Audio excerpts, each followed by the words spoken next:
Добро вечер. Јас сум Васко Ефтов во емисијата во Центар на Алсатем телевизија. Вие сте на вистинското место, почитувани гледачи, бидејќи во наредните 50 на минути и вие и јас имаме право да знаеме вистината.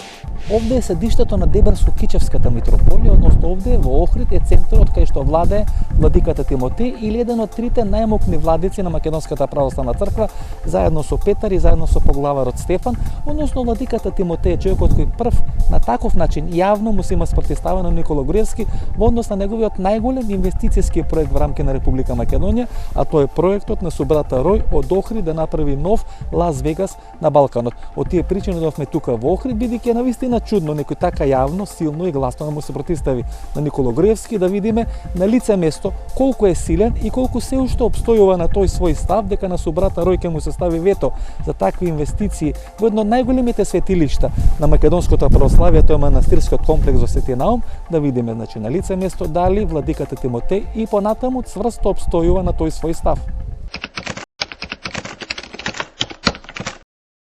Да не му фрливте некоја анатема на собрата Рој, од кога влеговте во конфликт или тој влезе во конфликт со вас, еве го не може од куќен притвор или домашен притвор во Индија да излезе.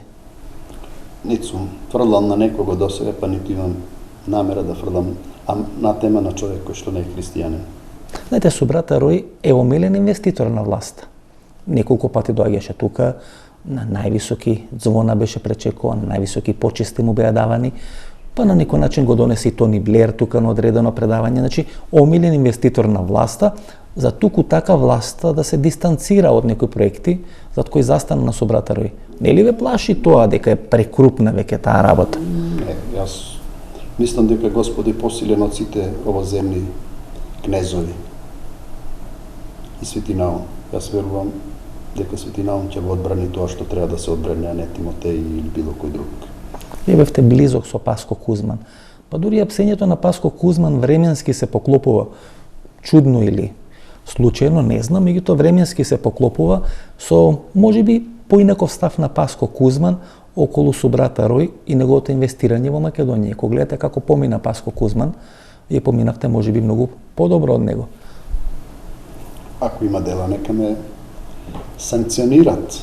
Јас не знам Паско зошто и како е, но во секој случај Паско тоа што го кажа јавно дека има археологија, тоа се потврди. Значи, Паско настапи сосема коректно, професионално за она област за која што е повикан. А сега дали му е тоа награда за делување и служење на партијата толку години, тоа нека се приспита тие што го затварат или што го истражуваат. Вие бевте блиски со Паско Кузман? Да, јас сум сега близок, немам причина да бидам далече. Добро, не го чувствувате ли ова како можеби порака до вас? Ако власта се дрзнува така да настапи кон Паско Кузман, кој се сметаше како една од персонификациите на некои процеси, антиквизација и така натаму, јас сум можеби кон вас преживеал и полоши периоди од едноумието, па не сум се плашил, па нема и сега во демократија да се плашам. Имало периоди кои ми се заканувале дека ќе ме протерат од оваа Република Македонија, па никој не се дрзнал, мислам, со закани да, меѓутоа никој не ме протерал, мислам. А јас и немам друга татковина освен Македонија. Вие добивте укор пред исклучување и пред 10 на 15 дена тука во Охрид не го фрлавте крстот на водици во овој македонски Јерусалим. Фрлањето на крстот има една посебна специфична тежина. Вие не бевте дел од таа церемонија кога дојде премиерот на фрлање на крстот. Тоа го сваќате како можеби укор пред исклучување. Спекулации на ваши колеги. Мислам, не е никаква тајна дека сум опериран пред 2 месеца и дека сега јас сум луд да идам да се качувам по скалила, да ме бие ветер, да се поздравувам со илјадници луѓе и така натаму. Треба Бог ни дал разум да се заштитиме. Токму тоа е причината од која што јас не појдов, а не затоа што дошол премиерот. Премиерот се најави една недела пред Богојавление. Според тоа може да било обратно ако сакам да ги вртиме страниците, не? Меѓутоа, не сте во добри односи со премиерот, не сте во добри односи со министерот за транспорт и врски, тоа е евидентно. Па јас не сум во добри никогаш ниту бил, па што е тоа? Што морам да бидам во добри односи со премиерот? Не сум пак ни во лоши. Од каде се заклучува дека сум сум кажал нешто против премиерот, кажал тој против мене. Меѓутоа не сте биле на фрлање на крстот. Ама кажал зошто не сум бил. истиот ден сте служеле служев, литургија во црквата. Едно да се служи, едно да се качува, треба значи да се оди 1,5 километар со полно дејание. Вие рековте дека не сте биле на фрлање на крстот, бидејќи имало многу луѓе и тоа представувало опасност од вируси. Па да. Јас мислев дека вирусот е Никола Груевски, вие мислите дека е народот кој доаѓа тамо. Па добро. Тоа е точно, мислам. Затоа што сум оперисан и треба да се штитам. Ко правевте литургија во црквата, имаше ли луѓе? Па имаше ли, тие беа луѓе, јас седам во олтар, кај што сме 7-8 души, а не сум во широките народни маси кои што да кажете дека тие луѓе кои биле на литургија претходно систематски преглед сте им направиле? Не велам јас дека сум им направил, меѓутоа сепак е друго да бидете во еден простор со 7, со 10 души, друго да бидете со 20.000 народ. Како вие би ги дефинирале вашите односи со Никола Груевски во моментов? Јас немам потреба да ги дефинирам, тие се коректни. Тој е премиер, јас сум архиреј на Македонска православна црква и во колку за нешто имаме различни мислења, тоа ништо не е трагично, јас не го разбирам. Комплексот. Имам интерес да штитам интерес на црквата, затоа сум платен, затоа сум дал заклетва и тоа ќе го правам. Добро, ако испадна ова работа со инвестицијата на собрата Рој, сте испели ли кафе, да речеме, со премиерот? Еве дошол... Не сум, ни пред тоа не сум пиел на лична основа, па пред тоа не сум ни пред тоа. Зашто треба да се биде тоа толку трагично, дали сум пиел кафе? Па добро. Значи јас никогаш не сум имал со премиерот лични средби, оделни, освен кога сме имале синодални средби. Добро, побрали да пиете кафе на Водици? Дојде во Охрид, вие не бевте на фрлање на крстот? Не бев, ниту го видов, ниту ме видел. Зашто да бара да пие кафе? Овој проблем со собрата Рој, очекувате да ескалира или очекувате да се стишува? Човекот веќе неколку месеци не е дојден во Македонија, како што сега стојат работите, ако не врати тамо некоја милиарда долари, нема да го пуштат на двор од Индија. Јас не се занимавам со собрата Рој, тоа не е моја работа. Јас кажа дека манастирот имот нема за продавање и дека не сме заинтересирани. И тука ставам точка по однос на тоа прашање. Сет друго е во домен на шпекулации и на претпоставки. Знаете зашто ја прашам? Комплексот Свети Наум е една од тие најголеми светињи на македонскиот народ. Токму заради тоа и велам дека не е за продавање. На православието. И не е тоа само моје мислење, тоа прашате секој еден граѓанин на Охрид, па и пошироко дека ќе ви каже дека е тоа голема грешка. Мене вистина ми е не само чудно, туку и разочарувачки да влезиме или само да помислиме дека таква една светост, каква што е тој манастир Свети Наум, ние да продаваме на некој индиец. Значи не мора да е индиец, може да биде и македонец, може да биде било кој. Ма и брат ми нека кој е заинтересиран, ќе речам не. Самата помисла за мене е разочарувачка, морам да ви признам. Значи да се влезе во еден таков нешто што преживеело со векови. Јас имам информација, мислам колку се точни не можам да тврдам, дека и самиот премиер е од неговите, така да речам, луѓе, недоволно, неисправно или некоректно информиран до каде завлегува таа, да речеме, нивно барање, и кога му е појаснето од блиски луѓе, покоректни, мислам, во однос кон него, дека тој притисок, ако смеем така да кажем, и таа желба за одзимање до последна педа, дека се коригира и се повлекува сега. Дали тоа ќе биде дефинитивно или ќе се уште повлекува, не можам да знам, но знам дека такви информации имам. Силен беше притисокот врз вас. Според некои мои информации, најмногу притисок врши министерот за транспорт Милејана Киевски. Па нека вршат, тоа им е задача, ако добиле таква задача или толку му е нивото на разбирање, дека еден најголем светилник или најголемо светилиште во Македонска православна црква, па и пошироко на Балкан, дека треба да биде обезличен и да биде на некој начин ставен во некои скатуле или во некои прегради со ограничување на влез и на излез, нека му служи на чест. Ке имате ли сила да издржите? Сепак ова затоа јас верувам дека издржам, затоа што целиот Свети архиерејски синод застана за овој став. Меѓутоа тој став не го презентиравме во широките народни маси или во јавноста, бидејќи, ако се не лажам, беа некои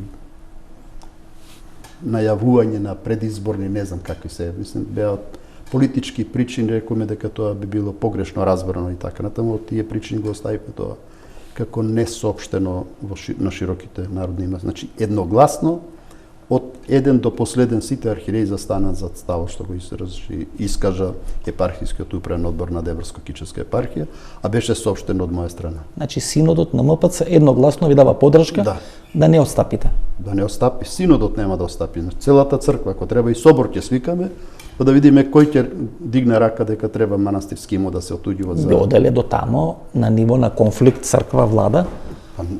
Ако треба ќе одиме, зошто да не? Бидејќи Стефан покажал во минатото дека често знае да ги менува, поглаварот Стефан, дека често знае да ги менува своите ставови. Може ли да ве пушти низ вода? Па може да се обиде, меѓутоа ќе видиме дали ќе му биде успешно. Што за вас е, например, персонификација со брата Ројеве? Не сум се занимавал, ниту имам намера да занимавам. Имам своји обврски, мислам, црковни доволни работи за кои што размислувам и планирам, така да немам време ни за собрата Рој, ниту слични како него.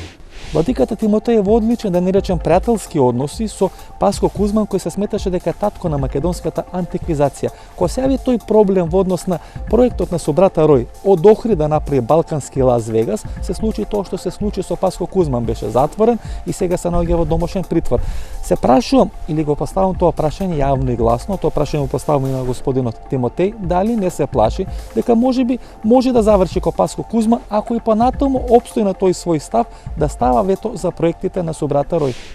Пред 5 или 6 години беше доаѓањето на оние хунзите, кои се смета нели наследници на Александар Македонски, бе примени на највисоки почести, не реагираше црквата, луѓе кои не се од православна вера бе довинесени тука, им беше ветано дека ќе изградат резиденции, не знам, доле во околината на Валандо, дека ќе им бе дадено одредени плацеви, квартови, така натаму и така. Но сега доаѓа со брата Рој, значи исто од ден некој бизнисмен со сомнително потекло и така натаму и така натаму. По кој правец оди целата работа? Што ви очекувате дека ќе се направи, бидејќи ова власт, овој премиер покажал изминатите 8 години дека тешко се откажува од работи за кои има влезено да ги направи. Бидејќи тоа всушност го сваќа не како компромис, туку како пораз.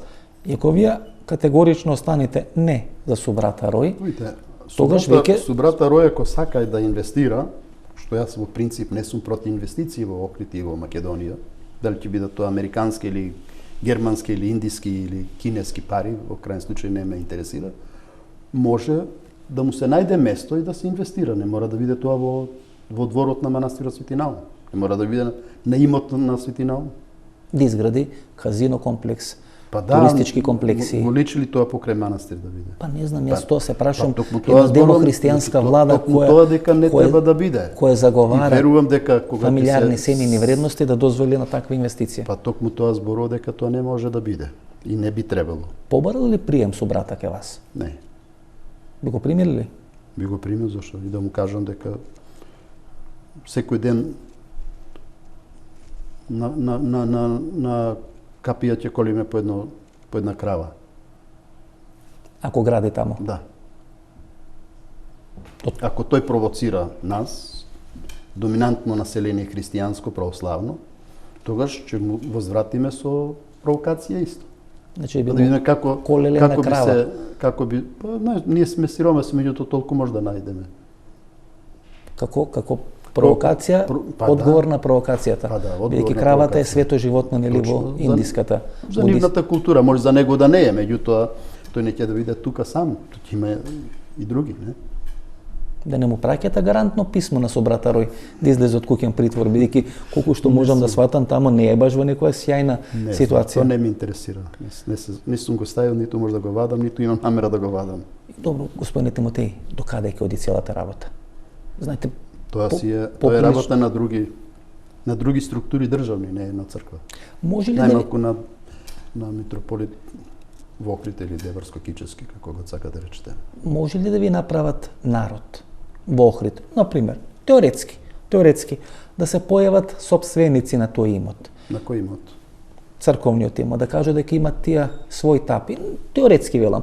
Имаше некои телефонски јавувања на луѓе од Љубаништа до мене и велат не е црквата сопственик на тој имот, ние сме собственици на тој имот. Може ли теоретски да се случи? Не може. Власта е вешта во тој? Не може, затоа што имаме тапи, имаме имотни листови и тоа го знаат и пилците во Охрид дека е тоа манастирски имот. Не знам, гледате како го скрше штрајкот во здравството, па како го скрше штрајкот во образованието, па како скрше многу... Таму ги финансират и лесно е да се тоа прави. Па и овие луѓе може да ги финансират, не знам затоа... Ама не може да финансира ако е во ваша куќа, како може некој да ви рече дека не е ваша.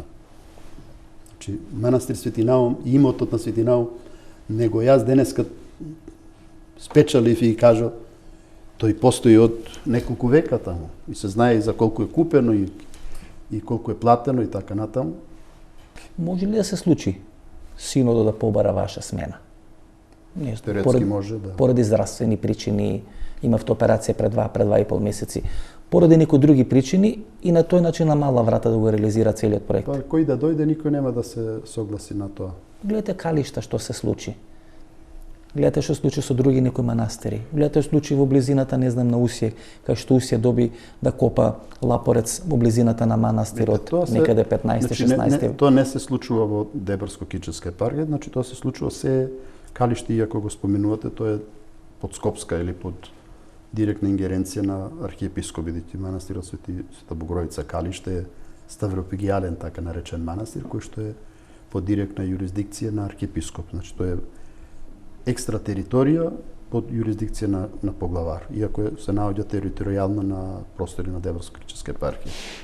Пред нешто повеќе од една година, на именденот на дедо Стефан во неговата резиденција, на средба на која е присутен македонскиот државен врв, премиерот, председателот и председателот на собранието Трајко Валјановски, а од црковна страна е присутен поглаварот Стефан и двата најмокни владици, владиката Петар и владиката Тимотеј. Отворено тоа прашање како ќе реагира владата, односно е презентира ставот на црквата дека таа не се согласува на со брата Рој да му се даде на управување манастирскиот комплекс во Свети Наум.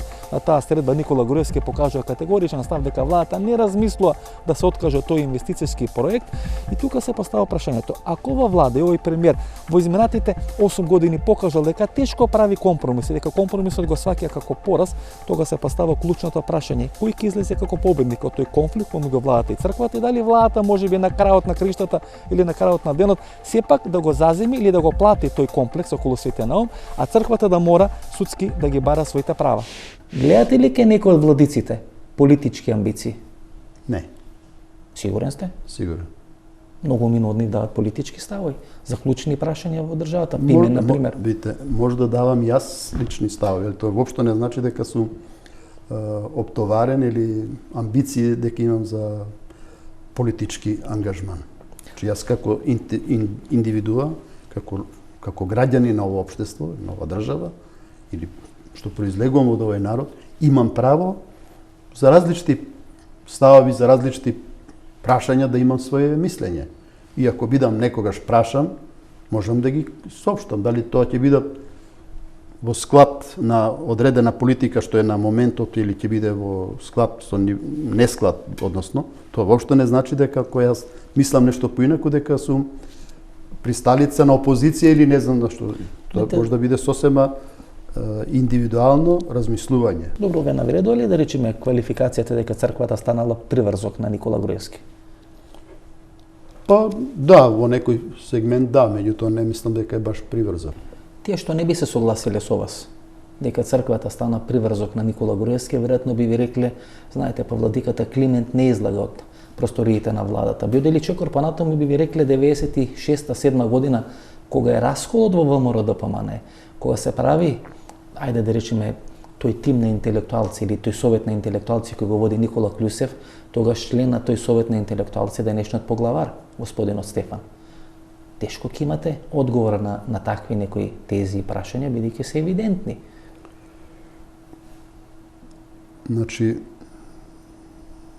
советот на интелектуалци кога се формира, значи не на ВМРО, туку на РМ, значи во него учествуваат, колку што јас знам, многу луѓе кои што општо не се партиски ангажирани. Тоа беше совет на интелектуалци после расходот помеѓу Доста Димовска и Борис Мејковски, тоа е некаде 96-97 година, Никола Клюсев го формира.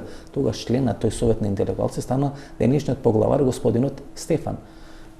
Не ми е познато. Владиката Климент секој ден може да се види како влегува и излегува од владата, како да е министер без ресор во владата на Република Може би Македонија. добива задача од поглаварот како секретар на Светиот архиерејски синод да прави некои консултации. Мене тоа не ми е доволно познато. Јас одам во Скопје или само на седници кога ме повикуваат и според тоа дневна политика не ја креирам јас, туку ја соопштувам она што ќе се одлучи на седниците на Светиот архиерејски синод. Меѓутоа тоа не збора доволно добро за црквата. Знаете, кога црквата фаќа страна, тогаш за едни е мајка, за други е маќа, а црквата треба да биде мајка за сите.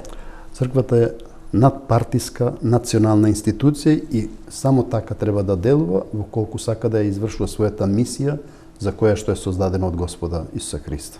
Значи, Да биде мајка на сите, независно дали се леви или десни или прави сили, кои што треба црквата да ги обединува сите. Како една мајка што може двајца или тројца синови да бидат во различни партии, но за таа мајка тие се подеднако сакани, подеднако љубени како незини чеда. Така црква треба да биде. Црквата е мајка на сите и не е партиска, освен Е во случај, надпартиска. освен кога во случај кога стана збор за ВМРО ДПМН. Па не би рекол јас дека е Страстнати сте како петок и сабота. Може би некои, не сите и не цела црква. Добро, кога одите да речеме на седница на синод, кога видите тие силни мерцедеси, джипови кои се паркирани пред синодот, ви делува ли тоа така Божие и христијански?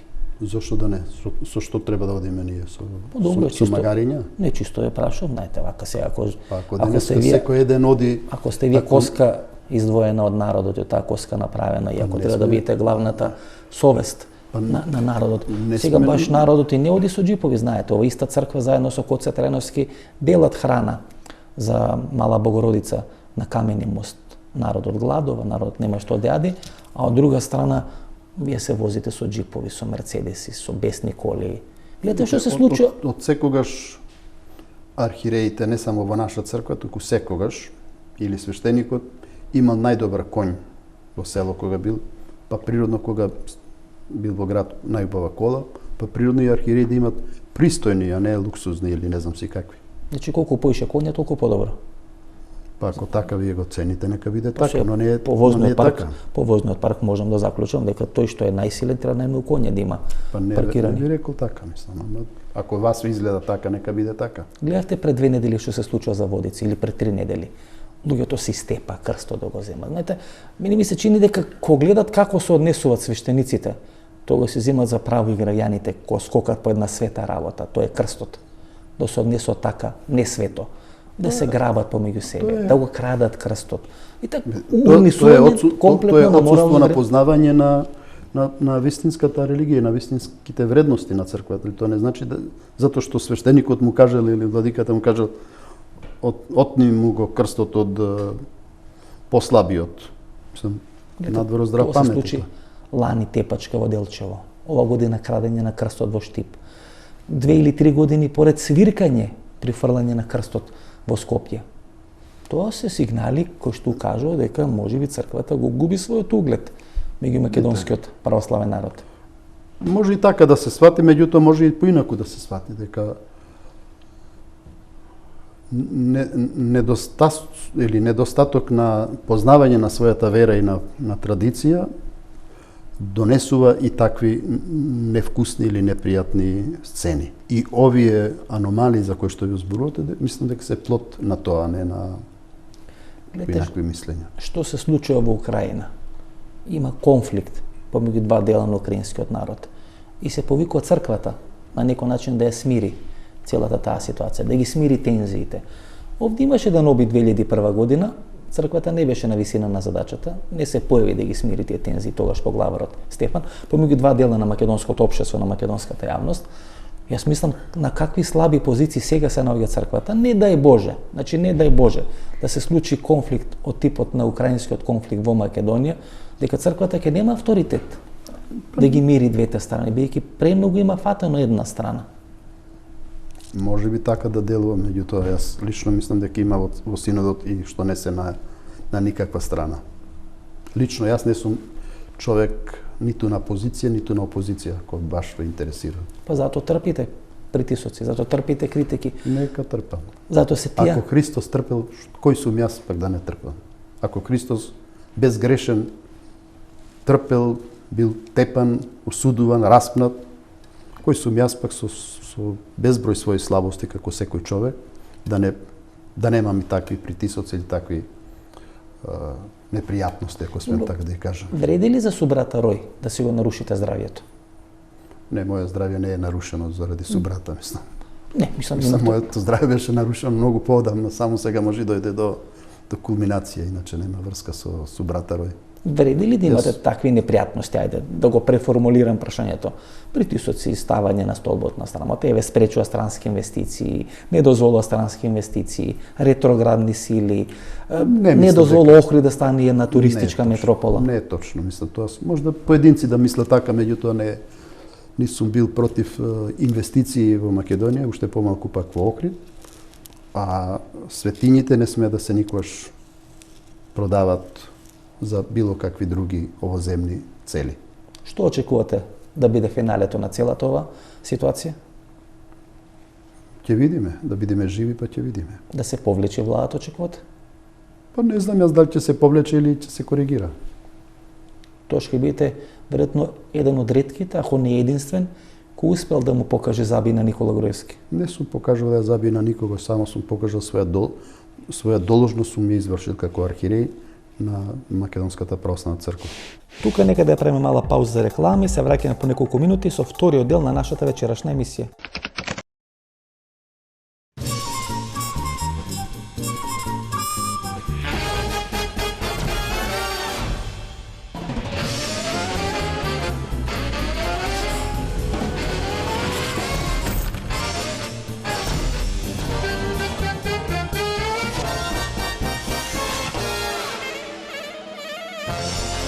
Блокмакс – ефикасен при различни типови болка. Од Алкалоид. Немате идеја што да купите за подарок? Се прашувате дали ќе му се допадне подарокот на оној за кого е купен? За родендени, годишнини, свадби, дипломски. Сега има сигурно решение. Картичките за подарок на Евростандард банка се вистинскиот подарок за секоја прилика. Евростандард банка. Биокрил Актив од Алкалоид е масло од антарктички крил, богато со омега-3 масни киселини во форма на фосфолипиди. Споредено со триглицеридните, омега-3 масни киселини од рибиното масло, фосфолипидите од Биокрил Актив се многу поефикасно искористени во организмот. Помага во регулирање на нивото на холестерол во крвта. Комплетен извор на есенцијални масни киселини. Природен антиоксиданс астаксантин. Биокрил Актив. Клинички испитан производ. Ова се тешки времиња за Тајип Ердоган. Пред 6 до 8 месеци му се случија тие големи демонстрации во Истанбул, подосна се јавија или се отворија тие силни корупцијски афери кои допираа безмалку до самите негови порти или до неговите дневни работни простори, а денес банкарското лоби во Турција на некој начин му откажува послушност и за прв пат последните 10 или 15 години имаме таков драматичен пат на вредноста на турската лира во однос на американскиот долар.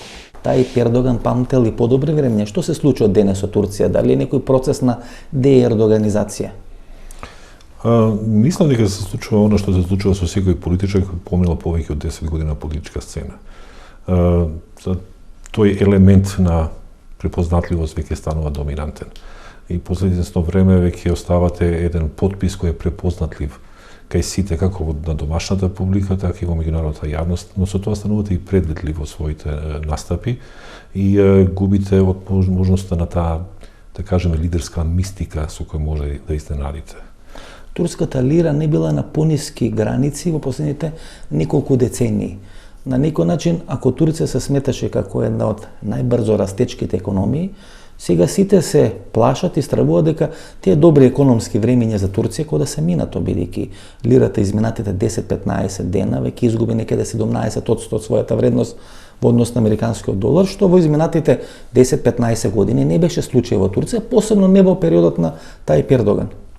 Мислам дека тука е огромен фактор и таа што се вика психолошка димензија на економијата, која дава впечаток на сигурност во далекосежностите на политиките што ги одвивате, или пак на насетување на кризни периоди кои настапуваат.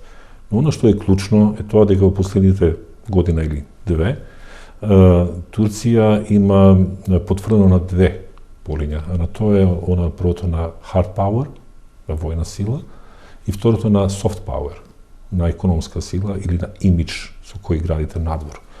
Случувањата околу Турција влијае на тоа да се стави под прашање до каде е војната моќ на Турција во овој момент.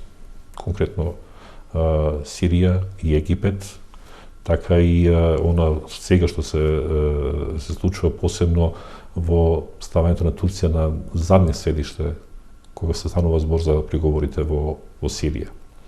На вториот на економскиот план, мислам дека веќе стапува на сила и оној другиот момент што се вели до каде може да достига влијанието на турската економија. Посебно со случувањата поврзани со Иран, кои мислам дека има дополнително влијание, дополнително ќе комплицираат позицијата на Анкара. Кој сега го пушта низ вода Тајип Ердоган? Дали се тоа американците, дали се тоа израелците, кои секогаш имале битно влијание во даѓањето и зачувувањето на власта од страна на Тајип Ердоган, и дали може да се стави знак на еднаквост помеѓу тоа што се случува во Украина и тоа што му се прави на домашен план на Тајип Ердоган во Истанбул и во Турција? Кои се клучните причини така да се влоши позицијата на Ердоган? Он поминува изминатите година дена низ сериозни премрежи. Има еден момент кој мислам дека господинот Ердоган го има предвидено, тоа дека и во демократијата има некоја еволуција. Таа еволуција од, да кажеме, едно автократско општество кон демократско општество се има извршено во неговото време. Но она што сега се бара од него и кој тој не е спремен сега што да го предаде, е да биде вистински либерално демократско општество. Не само тоа да се одрази на политичката структура, туку и во духот на населението и на начинот на промислување. Тука е тој застој кој некако паралелно иде и со неговиот престој на политичката сцена. Мислите, не ги чита сигналите на новото време? Не ги чита. Не може да се снајде или се снаоѓа поприлично неумесно, невешто во целата таа приказна. Па, само да не биде само во рамки на тоа што јас го мислам, например, за мене беше навистина интересно и не толку опширно покриено во јавноста неговиот состанок со претседателот Путин во ноември во Петерсбург, кога тој отворено побара членство во Шангајската организација. И тоа, цитирам, приметен е во Шангајската организација за да ги тргнеме овие од Европска унија од вратот. Мислам, таква изјава секако ќе донесе кон последици, посебно кога станува збор за таа конотација помеѓу улогата на Турција во Централна Азија, визави Иран и префрлањето на фокусот на Соединените американски држави од Медитеранот кон регионот на Индискиот океан и Југоисточна Азија. Пред неколку месеци се говореше за една нова економска и политичка групација која би можела да го заземе местото на таа групација БРИК – Русија, Индија, Бразил и Кина. Ова нова групација требаше да ја сочинуваат Нигерија, Индонезија, Мексико и Турција. Меѓутоа, последните случувања, односно последните работи кои случуваат последните 20 на дена, тоа е драматичниот пат на вредноста на турската лира, веројатно покажува дека Турција полека но сигурно губи својата стратешка позиција, прво во регионот, а подоцна и визави односите со Иран, односно дека можеби Иран во една блиска перспектива би можел да заземи таа стратешка позиција која денес ја ужива Турција во делот на Средна Азија, во делот на Блискиот Исток, во делот на таа комуникација со тие постсоветски муслимански држави. Улогата на Турција, таа досегашно која имаше на центар на збивањата помеѓу Европа и помеѓу азискиот дел и Мала Азија, сега полека се префла на периферен дел, во кој од нејзината улога како заднински фактор е се уште присутен, но фокусот се префрла токму во жариштето таму каде што се одвијаат најголемите промени. Турција и покрај тоа што е фактор во тој регион, сепак има еден хендикеп кој ги става во по-неповолна ситуација отколку другите. Тоа е сем Босфорот, кој има економски значај, но не може да се спореди, например, со улогата на Египет во Суетскиот канал. Не може да се спореди со улогата на Сауди Арабија во Бабел Мандел процепот. Или пак улогата на Иран во контрола на Оманскиот процеп. Кога ќе се земе обзир влијанието кој може Иран да го има во регионот на Централна Азија, но во регионот клучен за енергетската соработка. Исто така во парирање кон пробојот и поголемиот интерес на Кина кон Индискиот океан, Иран игра клучна улога. Во последните десетина години на Балканот, а посебно тоа изразено последните 12 до 18 месеци, има одредена политичка и економска конфронтација на три големи сили во регионот на Балканскиот полуостров. Тоа е Германија со своето политичко влијание, тоа е Русија со своето енергетско влијание и тоа е Турцијата со своето историско влијание. Дали сега одредените процеси на деердоганизација во Турција може да го поместат балансот во корис на штета на Русија или на Германија? Кој го пушта низ вода Ердоган? Американците, израелците, кои секоја се сметаше дека имале битно влијание врз изборот на Ердоган за премиерската функција во Турција. Кој денес го пушта Ердоган низ вода? Ова се случува сепак на крај на таа арапска пролет. Не треба да се подценува улогата, психолошкото влијание на улогата на Египет во тој регион. На, да кажеме, некако традиционално или можеби наследство на некој кисинџерско реал политичко промислување во тој регион, зашто Турција во овој момент, посебно во односот кон Израел, стана заложена на самите своји политики или вербални ескапади. Да, и влего во конфликти со многу, влего со Израел, со Египет, со Сирија. Безмалку немаше држава соседна со која Ердоган не влезе во конфликт, освен со Русија, нели, поради тој интерес да влезат или да станат членки на таа шенгенска група. И тоа клучно за нас тука во Македонија, што или на Балканот, што во изминатите 5-6 години најмногу интерес покажаа русите, турците и германците во овој регион. И сега е интересно како ќе биде направен нов композит на односи тука на Балканот. Ќе има ли некој изместување тука во регионот сега после ова што се случува во Турција? Ја сепак повторно би кажал треба да направиме дистинкција помеѓу политички движења и геополитички движења. Очигледно дека политиката на Ердоган и Давутоглу на 0 проблеми со соседите пропаѓа. Тоа не значи дека факторот Турција ќе биде исто така жртва на крахот на таа политика. Јас повеќе би кажал дека би направил споредбено би обрнал внимание како на она што се очекува паѓање на Ердоган, но и константата на председателот Гюл.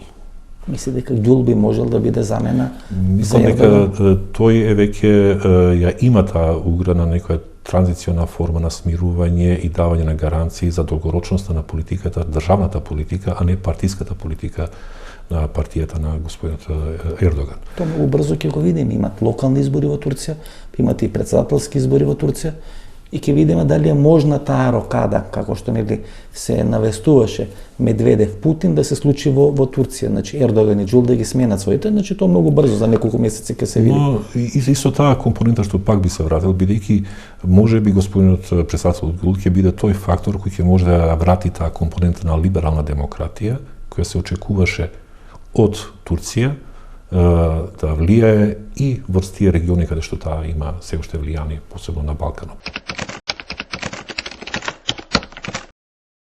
Кога во едно од символите или иконите на американското новинарство, тој магазинот Rolling Stones на насловната страна, ќе излезе слика на Карл Маркс со одредена теза или наслов дека Маркс успел да ги предвиди сите случувања во капиталистичкиот свет изминатите 100-150 години, тога се постава прашањето што се случува со Америка, дали Америка се врти кон марксизмот или едноставно нема логика за тоа што им се случи со големата криза пред 3 или пред 4 години. Меѓутоа денес тезите кои се стават на маса во Америка е дека е се поголем бројот на луѓето кои се вртат кон марксизмот, односно сметат дека тоа Марксово учење е иманентно, например, на папата Фрањо или на градоначалникот на Њујорк. Дали е баш така? Но што се должи овој обновен интерес за Карл Маркс некаде 10-20 години после пропаста на комунизмот? Да, точно и тоа се забележува, евидентно е, дури и во современата макроекономска теорија, дури и кај автори кои што потекнуваат од друга провиниенција, повеќе либерална и неолиберална, често пати се споменува Маркс. Видите, мислам, прво, Маркс беше голем економист, тоа не е спорно, голем филозоф, голем социолог, кој ќе ги гледате модерните учебници од економија, особено пред 10 години, обично се ставаше тројца големи економисти, меѓу тие тројца големи економисти, да речеме Смит, Кейнс, некоја Шумпетер и така натаму, Маркс секогаш се најдуваше на првото или на второто место. Во текот на таа голема економска криза, која прва ја затресе Америка некаде пред 4, пред 5 години, првите стратегии, првите процеси беа да се социализираат или на некој начин да се поддржави капиталот во тие предпријатија чии загуби ги презема на себе американската држава. Многумина економски аналитичари тоа го смета како процес на социализација или на враќање на социјализмот на голема врата на територијата на Америка, односно голем број од порано приватните компании стана државни компании. Дали на тој начин всушност беше рехабилитиран Карл Маркс и неговата идеологија? Оно што се случуваше во Америка после ова голема криза пред 4-5 години, те влегува во еден сериозен процес на поддржавување на одредени компании за губари. Дали во автомобилската индустрија, дали на Оно што Маркс го бараше, и Кейнс го бараше на еден друг начин. Тоа на некој начин го враќа човекот. Нете малце ми е чудно Ролинг Стоунс, кој е една од иконите на американското новинарство, да излага на настолна страна да вели Маркс ова го предвиде. Зошто е атрактивен Маркс? Зошто доаѓа до реафирмација на еден и друг начин и перманентно споменување и цитирање на Маркс во актуелнава економска ситуација? Тој сметал дека противречностите на капитализмот со тек на време ќе достигнат точка на вриење и дека системот ќе пропадне. И тој мислел дека новото општество ќе биде далеко поправено. И тоа, анализите му потврдија некои од клучните стојалишта. Дека еден модел на капиталистичко работење перманентно носи до кризи. Тоа го имавме пред некаде 70 години, имавме пред 4-5 години, кој реално светот беше здрман. Многумина денес смета дека Америка, Западна Европа, Европската унија не можат се уште да се опорават од таа голема економска криза. Дури германците сега да чекор понатаму велат на повидок е нова, можеби уште поголема криза, бидејќи таа криза ќе ги зафати овие брзо растечки економии, не знам Бразил, не знам Индија. Се спомнуваше нова некоја група на Мексико, Нигерија, Индонезија. Овие брзо растечки во подем што ги викаме. Сега американците нели ги зголемија своите каматни стапки, стапките на тие федерални резерви и почна парите се враќаат назад кон Америка, не да бидат извезувани. Може ли светот да се соочи повторно со некоја голема криза? Оваа криза немаше нормално заздравување. Некои економисти велат, некои економисти велат, ова беше криза без вистинско заздравување. И точно е тоа, кога ги гледате стапките на раст, сепак се доста ограничени на високо развиените земји, посебно е комплексна ситуација заради должничката криза и кризата на еврото во Европската унија, така да тие се многу ниски во Европска унија, дури и негативни и стагнантни, гледате. Америка има нешто поголеми, но сепак е тоа 1,4-2% е прилично мало. Видите на Кина, која што години наназад, пред кризата и за време на кризата остваруваше просечни стапки на раст скоро од 10%, а тоа значи дека со такви стапки на раст на секоја 7 година го водвојувате вашиот бруто домашен производ, тоа Кина го постигна, Индија и така натаму.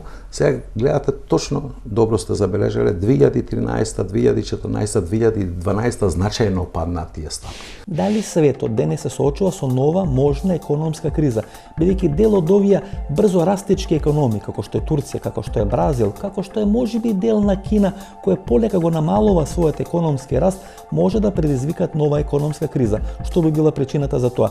Американската економија, посебно американските федерални резерви, што би одговарала на некој начин, да речеме на Македонската народна банка, е зголеми каматната стапка. На тој начин, наместо да го извезува капиталот надвор од Америка и да се развијат тие брзо растечки економии, капиталот почна да се враќа во Америка. На тој начин, Турција се соочува со финансиска криза или девалвација на лирата и сега се постава прашањето: ако капиталот повторно почна да се враќа во Америка, дали тие брзо растечки економии може да се соочат со одреден финансиски банкрот?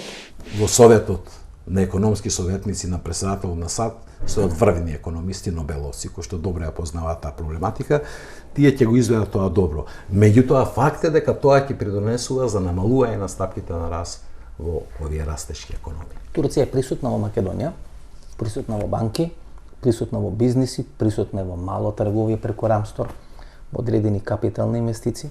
Може тоа да има некои ефекти?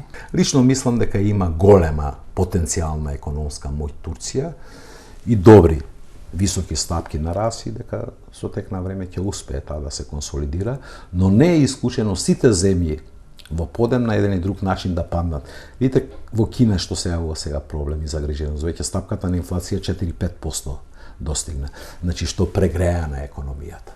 Ние велиме економите функционираат, тоа е економска законитост, најдобро функционираат на својот така наречен потенцијален бруто домашен производ. Значи, кога рационално ги користат ресурсите, ни премногу, ни премалку.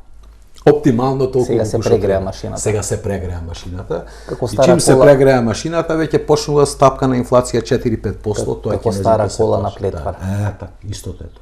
Тоа е истата логика, тоа се природни закони во економија. И ако почнете вие и натаму да ја преграјавате, да одите со стапки од 10-12%, може да бувне инфлацијата. Од тоа кинезите се плашат, иако морам да кажам дека се извонредно мутри. Значи има добри економисти, не примаат совети од ММФ и од некои големи економисти од неолиберална провиненција, повеќе од овие економисти од неокензијанска провиненција, кои што велат дека да, пазарот е окей, меѓутоа и државна интервенција треба и треба да се контролираат домените на пазарот, не успех да речеме Стиглиц своевремено го покани ти. Тој разговараше со кинезите и Стиглиц рече Кина направи одлична работа затоа што не го послуша ММФ. Од ММФ вели рестрикции, вака, така, ниски стапки на инфлација. Кина одржа ниски стапки на инфлација, меѓутоа си имаше своја развојна филозофија и со тие реформи одеше прилично постепено, така да се речем, градуалистички. Од 1980 година тие се отворија и направија бум. Видите, тоа е без преседан во светската економска историја. Замислете вие сега на 7 години да го дуплирате бруто домашниот производ. Ако имате стапки на раст од 10%, од прилика математиките кажуваат дека со стапка на раст од 10% секоја 7 година дупло имате бруто домашен производ. Кина во овој момент има 13%, ако мерите по паритет на куповна моќ, бруто домашен производ учесува во светскиот доход. 13%. Обично ако мерите по GDP, тоа е негде околу 9%. Кина има огромни значајни позиции, да речеме, во светскиот извоз. Во последно време, неверојатно за 5-6 години, силен раст на извозот на капитал од Кина. Иако тај привлекува многу странски инвестиции, сега тие се јавуваат како извоз. 2250 милиарди долари се нивните девизни резерви. Значи, тоа е голема моќ, која што е концентрирана. Иако мислам дека САД пак остануваат најмоќната економија и дека сите идни кризни нарушувања повторно ќе почнуваат во САД. САД уште долго време ќе остане епицентар на економските кризи. Карл Маркс имаше една легендарна изјава, а тоа е дека на еден начин се плячка државите кои се говедарски, односно државите кај што со пиштоли се плячкаат банките, а на втор начин се плячка државите преку берзите. Тоа што второ го предвиде Карл Маркс се случи во Америка пред некаде 5 или пред 6 години, кога де факто плячкањето на американскиот капитал се случи преку берзите. Очекувавте ваква, ајде условно да речем, рехабилитација на Карл Маркс во западните држави, посебно во Америка? Очигледно тешко најде одговор, логичен одговор на тие финансиски кризи кои им се случи изминатите 5 или 6 години и можеби тука треба да се бара причината зошто се свртија на крај, барајќи некои објаснувања во теоријата на Карл Маркс. Да, видите, Очекувате ли? Кај нас ако гледате ситуацијата, ние одиме и на тој план од екстрем до екстрем. Марксова политичка економија, вие кога сте биле студенти, јас сум ја предавал овде со години, јас велам Маркс е апсолутно многу голем економист, филозоф и така натаму. Сега кај нас од марксизам, само марксисти-ленинисти А додека на Запад уште се споменува Маркс, се анализира и така натаму. Меѓутоа не вака интензивно. Не вака интензивно. На некој начин, како Че Гевара во економијата му доаѓа Маркс сега. Видите, во ваква ситуација кога се јавува евидентно и криза на светската економска наука, такви радикални идеи како што застапува Маркс или такви луцидни мисли дека капиталистите се плячкаат на берзата, а нација на говедари со колтови со пиштоли како што беше на Дивиот Запад, која ќе видите тие како да е некое пророчанство. Знаете, и тоа импресионира. Затоа се доживува како пророк. Погодил се. Меѓутоа и логиката на Маркс на објаснување на тие што тој ги вика динамични закони на капиталистичката акумулација, која тргните идеологијата е многу точна. До ден денес останува ненадмината. Потврдена од времето. Апсолутно. Тука некаде крајот на нашата емисија, останете со нас, погледнете рекламите и подоцна се враќаме да одјавиме емисијата.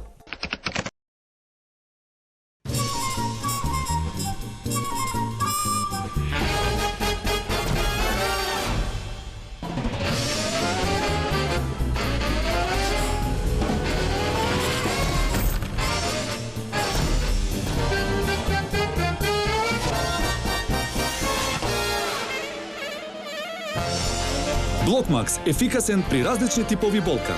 Од Алкалоид. Немате идеја што да купите за подарок? Се прашувате дали ќе му се допадне подарокот на оној за кого е купен. За родендени, годишнини, свадби, дипломски. Сега има сигурно решение. Картичките за подарок на Евростандард банка се вистинскиот подарок за секоја прилика. Евростандард банка. Биокрил Актив од Алкалоид е масло од антарктички крил, богато со омега-3 масни киселини во форма на фосфолипиди. Споредено со триглицеридните омега-3 масни киселини од рибиното масло, фосфолипидите од Биокрил Актив се многу поефикасно искористени во организмот. Помага во регулирање на нивото на холестерол во крвта, комплетен извор на есенцијални масни киселини, природен антиоксиданс астаксантин. Биокрил Актив, клинички испитан производ. Ова беше емисијата во Центар, сум Васко Ефтов, почитувани гледачи. Ние се гледаме идниот вторник во истото ова време. Пријатно вечер, Македонијо, каде и да си.